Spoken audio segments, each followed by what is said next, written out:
Annecy devient la capitale du film d'animation chaque mois de juin avec son festival devenu le plus grand du monde. Plus de 100 000 spectateurs, une centaine de pays représentés et plus de 500 films projetés. Avec en ouverture du festival ce lundi la première mondiale de Minions 2, Il était une fois Gru. Un blockbuster bientôt sur tous les écrans du monde et qui revient sur la jeunesse du plus méchant des super-vilains, Gru. Désopilant, évidemment.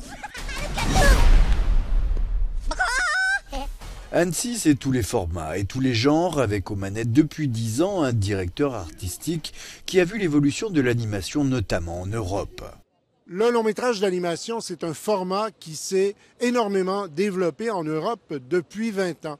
Et on voit là que l'animation est un véhicule parfait pour la coproduction, puisque on n'est pas prisonnier d'acteurs, de star system, pas prisonnier d'une langue et de versions. Donc il y a toutes ces possibilités qui facilitent, qui favorisent la coproduction.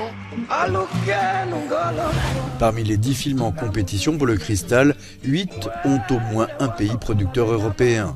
Naïola est une coproduction entre le Portugal, la Belgique, les Pays-Bas et la France. L'histoire de 3 générations de femmes touchées par la guerre civile en Angola.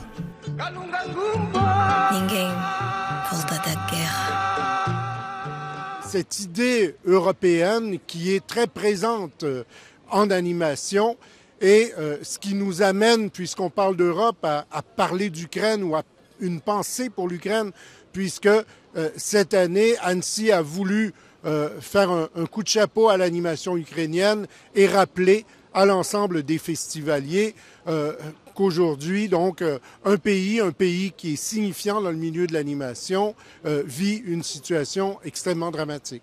Коли Україна стала незалежною, багато хто думає, що 91-го року, але насправді це сталося.